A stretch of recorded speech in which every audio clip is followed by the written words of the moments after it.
So I'm down here on Division, and this is Division Ashland, and I'm going to go westbound. And this was a new architectural building. It's different in its facade, how it's designed with the windows and everything. It is unique. And there used to be a coffee place downstairs. I forget what that Chicago coffee place was called. But again, this is Division, and it has a little Wendy's that's open, I think, 24 hours. And I've been to many times. But it has extremely wide sidewalks. And remember I told you about that gym that operates like Wintrust? Well, here's the WPAC, the Wicker Park Athletic Club. Remember the other one, the Lincoln Park Athletic Club and the Bucktown Athletic Club? And so what do? They make them look like a local gym, but it's a chain, one big chain of gyms. Instead of everyone saying Bally's or LA Fitness, they named the gym for the community. Now, this has been here, the Wicker Park Fitness. This has been here for a long time. This is a community gym. And if you only want to work out at one gym, join a community gym. Just join something that's local. And then there's a sushi place right here that has an outdoor patio. Now it's a seafood place, the Boyle Seafood. But this is a good breakfast place. And you know what the IRS can do? The IRS knows every business's vendors. How do they know that? Because they put their purchase receipts with their tax returns. And the IRS can cross-reference those purchase receipts back to that business that was giving the input and match it to the business that was purchasing. And what you want to look for is fraudulent purchases, where they have a purchase receipt for purchasing X amount, but it doesn't match. Now, with the fertilizer, what are you looking for? You have X amount of fertilizer, calculates to X amount of field.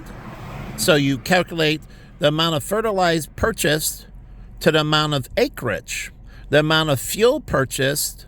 And you know this by John Deere and others will give you the amount, and this can be put into the computer, but a programmer has to create this and knows how much fuel a tractor uses for different types of agriculture. Now, how does the IRS know the agriculture? Because they purchase the seeds. And so they have receipts for purchasing the seeds from, Monsanto. And so they know what types of crops are growing. But when they get the tax returns, they see fertilizer purchase, and they calculate the fertilizer per acre.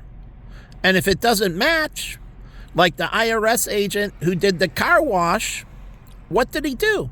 He went in and matched the water bill to their revenue. And he found out that they were using way more water than they were claiming in car washes.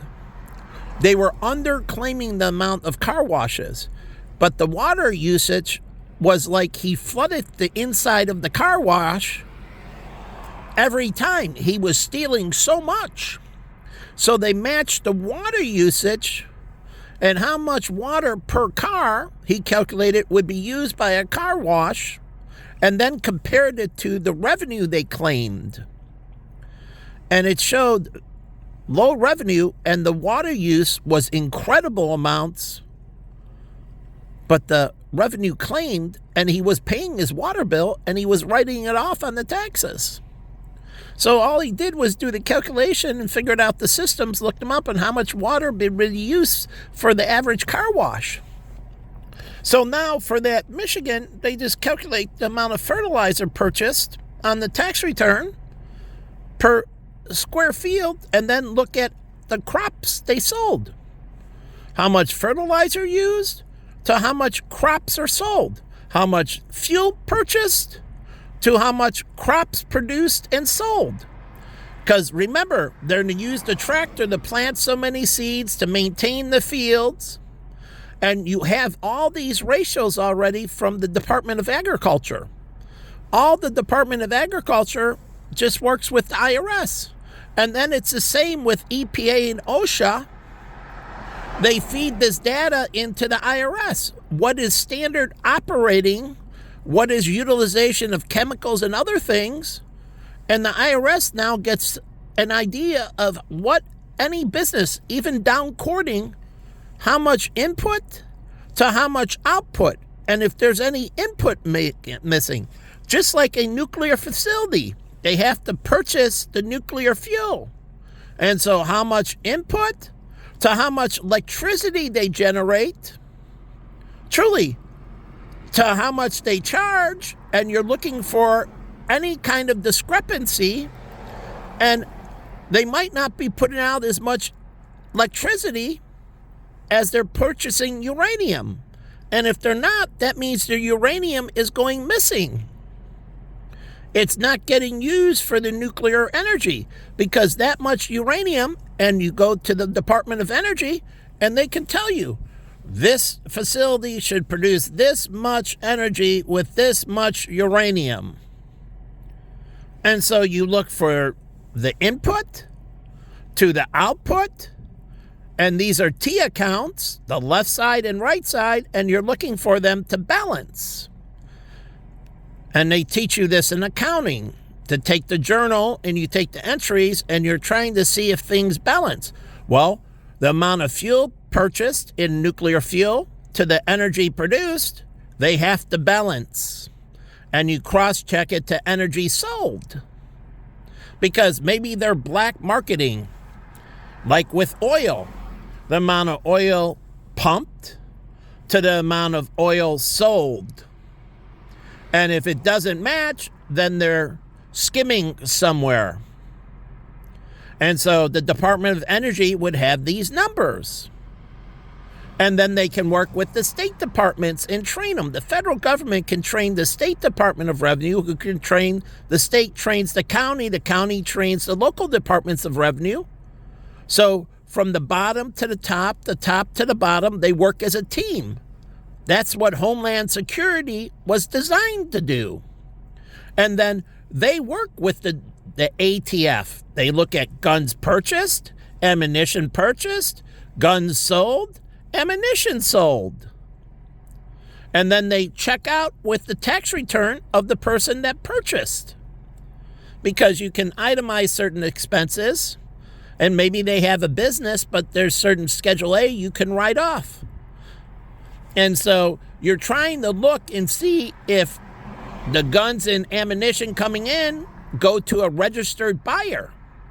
Because if he buys so much guns and ammunition, or he buys so many knives, or so many bow and arrows, where is the client? Where are they going?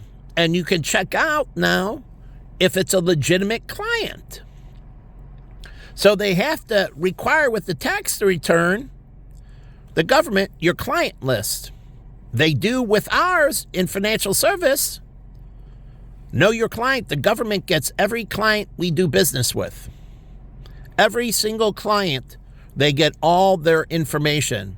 But the reason they did money laundering at banks is because all the client lists were available to the Federal Reserve, but the Federal Reserve is too moused up and focused on, we raise interest rates, lower interest rates. And they're supposed to be regulators, and they're supposed to be auditing with public auditors, making sure. So the Federal Reserve has to look at public auditors. Banks have to have audits. And they look not only at their auditors, they get a copy of the public auditor, the private business audit as well. And they match it with their audit. They cross-check. And the federal government and IRS, they take the Deloitte's audit and they cross-check. And then they further cross-check by going out into the public and getting analysts from Morgan Stanley, Merrill Lynch, and that.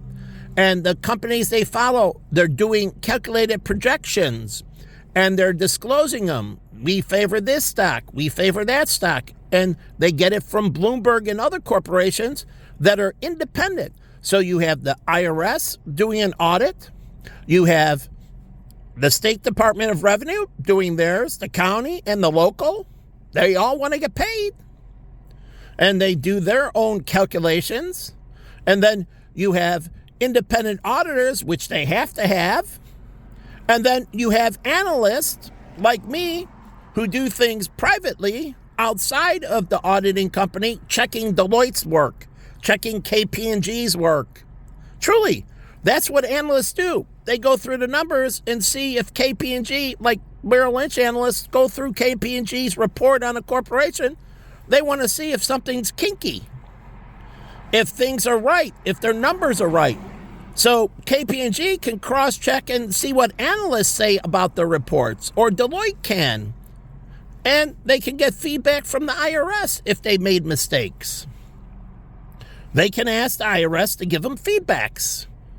But they have this ability to cross-check with multiple channels. And we have computers that can do a quadrillion calculations in a second. Quadrillion per second. Quadrillion per second. So it's already there.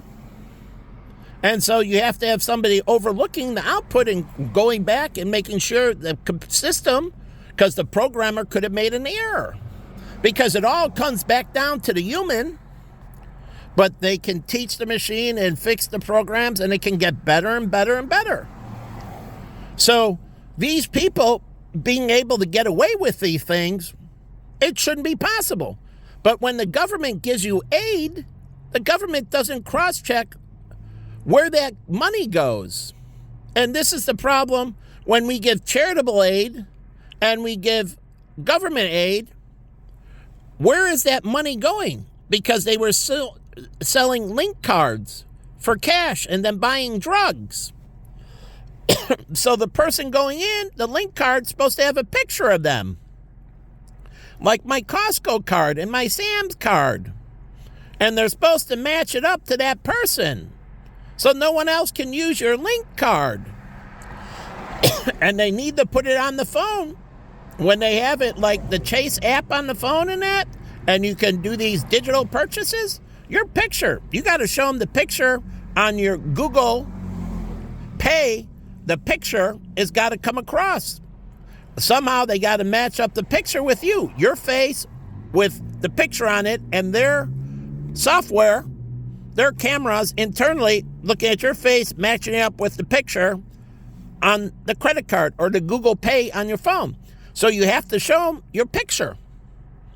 And it's embedded into your Google Pay. And Google cross-references it with email and other things, and they can require with your Google Pay a driver's license. And they take it from your driver's license. So to set up Google Pay or Chase Pay or Samsung, you have to submit a driver's license, a passport, or a state ID, a government-issued ID. And then they take the picture from that, and then they embed it into your Apple Pay. And then the merchant system can cross-reference that picture with your picture. And then they also get your eye color, your hair color, they get your height, and your weight. And these are all things for shape recognition and color recognition systems that match it up to you. And so we can get better with the security. These are all biometric securities. But there is no more terrorist group because they produce so much ammo that ammo is accounted for through these different methods, through the Department of Revenue. And that's why even military operations have to file tax returns. All government entities, the EPA and that, just like nonprofits have to file tax returns. So the city of Chicago has to file a tax return. And so does any government operation, the EPA, the OSHA, the Department of Labor. the military, the Army, the Navy, and then their subcomponents have to file tax returns. So the holding company, which is the Department of Defense, files a tax return, a true tax return. It might not be publicly disclosed, but it's internally where the money is going. The CIA must file a tax return. And then any government, like the Department of Defense, gets the feedback from the Marines. The Marines file a tax return, and the Department of Defense aggregates that into their tax return because they need the Navy, the Marines, and the Air Force's tax return. So this is government transparency, just like any nonprofit. All the churches I'm with have to file tax returns. All the charitable organizations I was with have to file tax returns. So does every government agency, and then the city of Chicago, for all its agencies, has to aggregate it into the city's tax return. And the county looks at that for their Department of Revenue, and the state looks at that, and the federal government looks at that. And they can see the city of Chicago as a whole, and then they can break it down to the individual tax returns by department.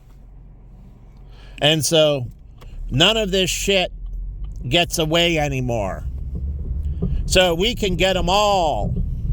And if they do anything, they're busted immediately. And this is how we prevent money laundering and drug dealing and terrorism and everything else. And send them all away. Like, I have zero tolerance for black people. They're on my shit list. I fucking hate them. And I put it in the video. They've been harassing the shit out of me for the last 9+ years. And I seriously hate them. And they don't seem like they're repenting. So I consider them garbage now. And that's fine. They can say whatever. This is my opinion. This is what they've done to me compared to what I've done to them. Excellence. And they treat me like garbage. So anyways, off of this, I'll post it on YouTube. But here's Fat Poor. I used to know a bunch of the waitresses and became good friends. Never been to the doghouse. And then there's a Dunkin' Donuts up here somewhere. There used to be. Maybe it's gone. But I used to go to this burger place right over here. But it's changed. So things have changed up a little bit. But again, it's a good street to be on. And so